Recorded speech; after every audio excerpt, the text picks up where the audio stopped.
What's going on, everybody? David Feldman-Makrias here, and today we're going to talk about why your Google Ads performance or your revenue is off. What does that mean? What to look at, what to do, how to think about things. Let's get into it. So, I had a client and his right-hand person in charge both contact me today and say something like, "Our sales are off. What's going on? Are there any changes? Is there anything we can do? Is there any pivots we can do?" This happens a lot of the time, especially in e-commerce and especially within Google Ads, um, especially if you have your hand on the throat, basically, of the number one marketing channel driving revenue. If anything changes with that marketing channel, and your client realizes it or your stakeholder realizes it, well, then guess what? If something happens, you're going to get a call, which can be a very, very good thing. I always view it as a very, very positive thing. It also could be stressful, right? So I think the first thing when this happens, or anything like market fluctuation or marketing fluctuation like this happens, is to think rationally and objectively and be as non-reactive as possible. And one way I like to do that is to categorize it into two different buckets. The first bucket would be, okay, objectively, what are the things in my control versus what are the things that are not in my control?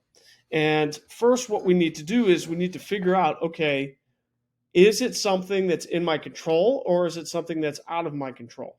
You know, and that principle based methodology really helps a lot, going into as far as, you know, going into problem solving and making sure we come up with a good solution. So what I'm going to show you guys in this video is not just the solution that I came to that I think was very accurate, but my way of problem solving it specifically in Google Ads and specifically in any ad platform. And the principles can be taken in any really sort of marketing situation. And I'm also going to show you the email response. So basically, we got this email, sales are off. We analyzed it to be over the last couple of days. So the first thing I do is I actually go inside the Google Ads account, which I'm going to show you in a minute. And I'm going to show you over the last couple of days the thing I look into. Before I do that, I wanted to also relate to, I wanted to show you the revenue figures of what we're looking at. So if I make my face a little bit smaller and I look at this image here, I'm going to zoom in. So as I zoom in, we can see November 1st through 14th, and I'm actually comparing to last year. You can see in this bottom date range. And I've analyzed, okay, this amount of days since the 9th or 10th of November, the blue line being this year, the gray line being last year, that's where our differences come in. The before, we had a couple days where it didn't quite match up, but we had other days where we were performing better. But this was the most amount of days consecutively in a row where we did not show significant improvement of performance versus last year, which was odd, right? So then again, it's like, okay, what do we do? What do we look at? So on and so forth. It looks like our revenue is a little bit off. Our customers and orders are still increased, but what do we need to look at to verify our results and go from there? So I at least analyzed, okay, these were the days that it was most off. So that's going to tell me in my ad platform, those are the days that I need to look at as far as what changes were made. So again, things I can control. I definitely can control the ad platform because we're managing Google Ads in this account. I can definitely look at the change history, right? I always like to go to the change history and see if there's anything updated that may be not advantageous or just something that I didn't realize. Change history is a big tool in Google Ads. There's also a meta ads change history as well. I don't know what it's called because I don't spend that much time in meta. But again, you want to just have a good record of what you changed. I also recommend that you keep some sort of notes. We call it running notes or logbooks or anything like that, because as you go along, it's like your personal CRM, right? It's your notes. You can look back and see, okay, I made this adjustment here, I made this adjustment here. And when you do that, you actually remember things a lot better, and you can remember it like on the fly. That was a crappy snap. On the fly, that was better. So what we're going to look at is I'm going to show you guys in the change history what I observed, what we changed and why it might have negatively impacted this account, at least for these couple days. All right, so now we're live in the Google Ads account. And first thing I do is I set up my date ranges the same.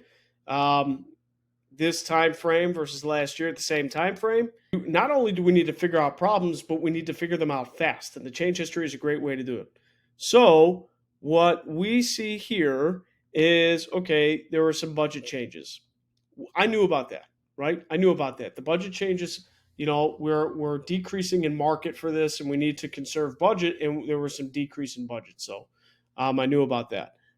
There were a couple ad groups that were paused. I'm looking at November 9th, right? This is November 9th, 2023. All of these are. I just have all of it, everything kind of blocked out because you can see my email. But on November 9th, there was a ton of changes here. And a lot of the changes were this one too, negative region added. So basically we changed the targeting on a lot of campaigns.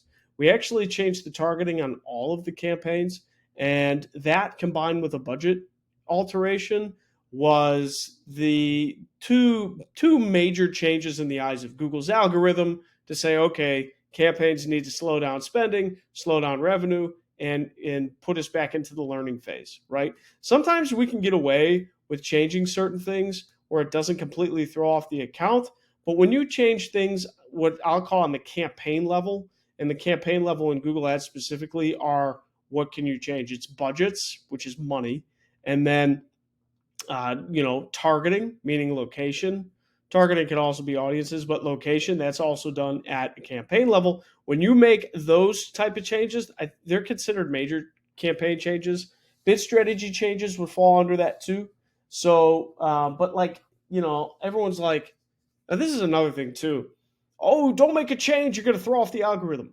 Yeah, but certain things that you change are more impactful than others. So changing a location, changing a budget across everything, or changing a bid strategy in Google Ads, that is going to yield a more significant change and a more significant impact to Google's algorithm and learning versus I'm going to change one keyword or I'm going to change one ad text copy.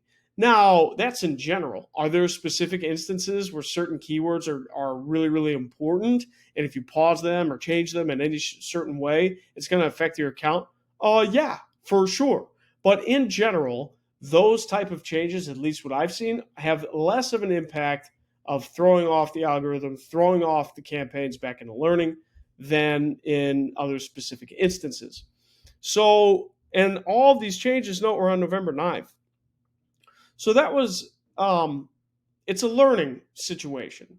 We need to be able to realize, and myself included, my team members and myself included, but we need to be able to realize that if we make too many changes to all of the campaigns, or too many changes, too many changes across the entire account, it's going to throw things off. We need to be wary of that. And sometimes, I know this already as being a veteran in the industry for pretty much a decade now, but certain things we have to push boundaries and we have to make changes anyways. This instance, why we needed to decrease and alter budget was because of the market, and why we needed to alter the location targeting was because of specific client requests. And that happens. Like certain things like that happen. Sometimes you have to change the budget. And sometimes you have to alter the locations that you target for whatever reason. Now, it's our jobs as Google Ads experts or digital marketing experts or campaign experts to say, okay, we're going to make these changes, but it's probably not a great idea to make them all at once. Now, which change is more impactful than others? Which change needs to be made first? So, for instance, in hindsight's 2020, and clients don't know this part. This is the job of the marketing company or the marketing talent to say, okay, we know we need to make these changes for the client, right? But which change is actually time sensitive or more time sensitive, and which change isn't? Because that will tell you, okay, these are the changes I need to make first, and then these are the changes I can cascade over a period of time. That's one way I do it. So it helps to really have that relationship and understand exactly, okay, which changes need to be made first. So in this instance, if we could go back, I would say to the client, to myself, and to my marketing team, okay, guys, in this instance, we need to, instead of making all the changes all at once to everything, we, especially because they're major changes, we need to stagger these changes. We need to apply these changes in a cascade way so it doesn't completely throw off the account. Here's how we're going to do it. We're going to make these subset of changes to these 3 campaigns, and we're going to leave the other 3 campaigns alone, or 5 campaigns alone, or whatever it is. So we totally don't correct the account. Then, after we have some period of normalcy with the campaigns that we changed, then we can go into the other campaigns and change those too. That would have been a better way to do it. I call it the staggering approach. It works really, really well in Google Ads, and it makes everything more smooth, right? So that would be the more appropriate item to do. Also, that and being able to recognize that these changes that we made are more major changes. They fall on the major change spectrum, which actually is another video I should record. So I'm going to take note of that right now. So that's pretty much what the difference is. So let's go on. Now I'm going to go to my email draft and show you guys a little bit about how I construct this reply to the client. All right. So when you're an expert, it's often like you're relied upon to be perfect. You're relied upon to not make any mistakes. You're relied upon to do everything the exact right way. Because why? Because you're the expert, right?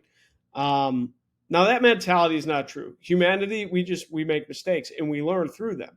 And even though I've been doing this for a decade, it's like I still learn things all the time. Now, you also, especially if you're dealing with either clients or stakeholders or business people, I do not want to say I'm sorry. And it's not because I'm not sorry. It's just I don't like people that say they're sorry all the time. I think it's a waste. I don't want to be apologetic. I'm not going to be apologetic for something that where I did my best, something happened where I didn't foresee or what have you, and I learned from it. I'm not going to be apologetic for that because why? Don't say you're sorry. Because then you come from this frame of you always having to capitulate to your clients. It's an equal partnership, right? Now, if I do something that's blatantly wrong or I offend somebody, I'm going to say I'm sorry. That's not what I'm trying to get at. But I want us to, especially in the service-based business, it's not our job to apologize for every little thing that goes wrong. And I find that happens a lot too within people that take extra responsibility. I'm reading a book by Jocko Willink, his second book, The Dichotomy of Leadership. And a lot of the first book, Extreme Ownership, is really about taking a lot of responsibility, take responsibility of everything. And for people that do that, that's great. But the caveat to that, or the counter to that, is stuff is going to happen that's out of your control, and it's not just all on you. Certain things happen, and you want to move forward. So what I'm saying is I want to go over my email response because I think it's very important to be able to craft from the expertise level and a level of trust and communication, but not overly apologetic.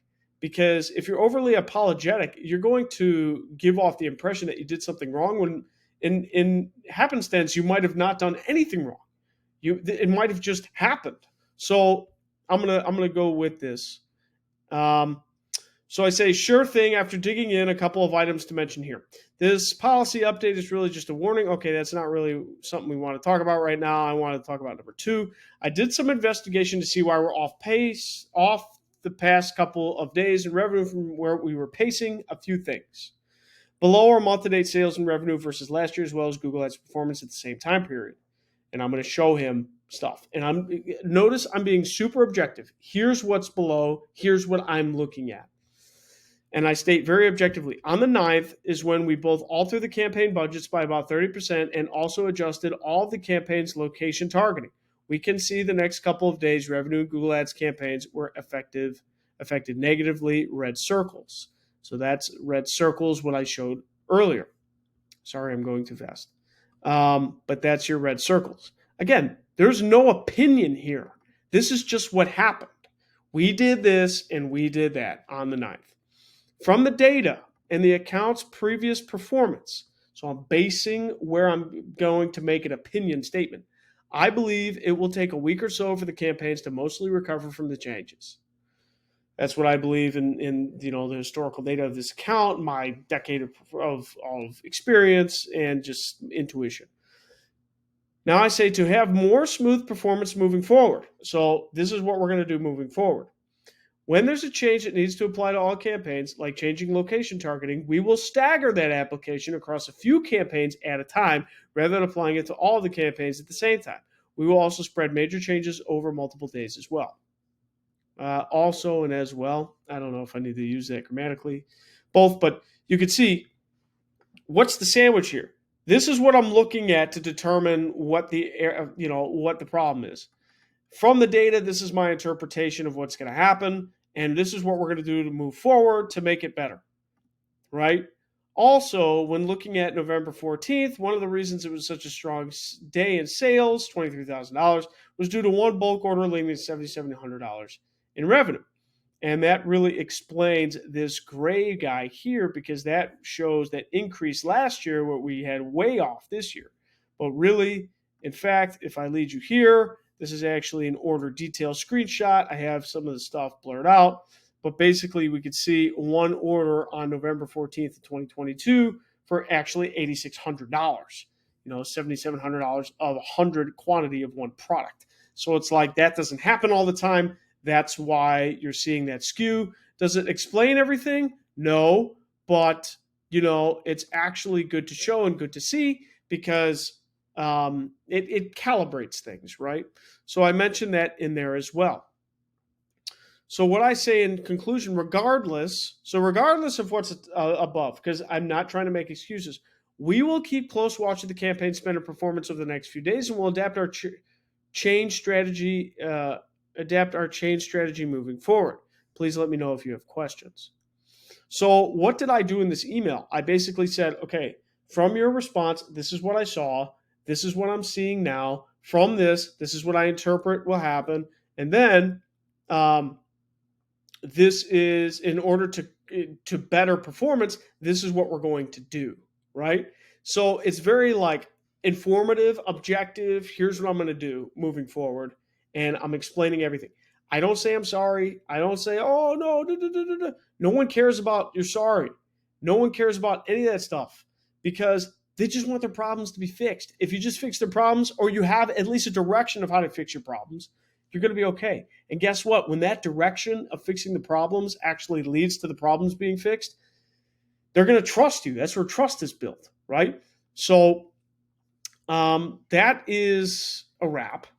Hopefully that helps, guys. In conclusion, change history, having detailed notes, having a really good understanding and principles of exactly how things appropriate and move in Google Ads, all three of those things are really, really important to have success, because guess what?